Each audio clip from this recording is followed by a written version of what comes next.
Smoke and starlight once stitched the first human communities into a world they could share. On a windswept shore, some 12,000 years ago, a small band gathers in a coastal cave. Fish scales glint beside embers. A child taps ochre on stone. Elders trade names for stars. With fire and language, they shared skills across grass and ice long before shaping them in clay.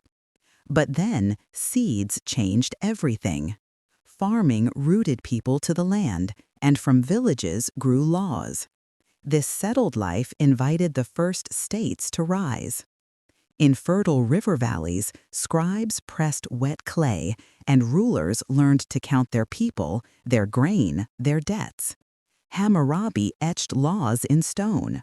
Confucius and the Buddha asked how we ought to live together.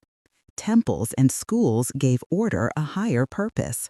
From these scripts and sermons, empires arose, organizing taxes, inspiring dreams, and building roads to supply them both. But those roads soon carried more than armies. Did power grow from walls or from the pathways between them?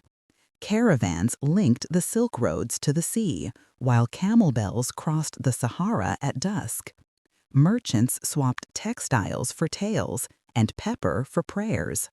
And along these same routes, the Black Death rode on wind and rat, emptying streets and shattering dynasties. For exchange brought riches, but it also spread ruin. And yet, curiosity did not die. The printing press multiplied pages. Mariners learned to navigate by unfamiliar skies. Gunpowder forever changed the face of war. In the 15th and 16th centuries, European ships reached shores that had never seen them, igniting the Columbian Exchange. Maize and potatoes crossed the oceans, while silver and sugar were mined and harvested by coerced labor. A new Atlantic world was forged in the crucible of early capitalism. You can taste this history on your dinner plate and feel its echoes when a virus or a shortage ripples across modern borders. The map we live on was drawn by these choices, setting the stage for new ideas about faith, science, and human rights to challenge the very foundations of power. Then, coal and steam turned midnight into morning at a staggering human and planetary cost. In a Manchester cotton mill early in the 19th century, a young girl feels the floor tremble.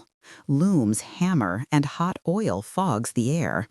She wipes soot from her lips and waits for the whistle that rules her life. In her resilience, she is kin to the child in the cave, a world away in time.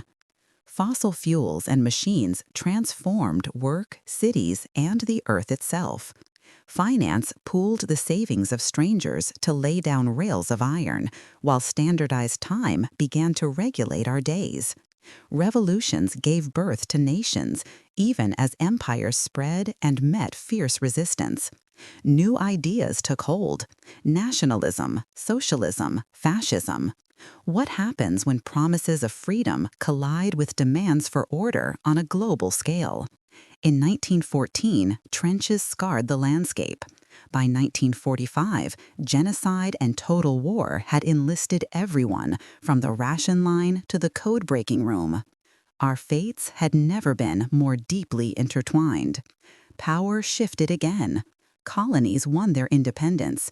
The Cold War held the world under a nuclear shadow, while new global institutions struggled to keep the peace. At the same time, powerful movements for civil rights, gender equality, and self-determination redefined what it means to belong. Then came code. The digital revolution linked our lives across oceans in an instant, accelerating globalization. Today, a virus can cross the planet in weeks. The climate warms. We wrestle with the promise and peril of artificial intelligence and genome editing. The balance between connection and risk has never felt so fragile. Our story, which began with fire and starlight, is now a story of choices, of how we will guide our incredible tools through the challenges that lie ahead.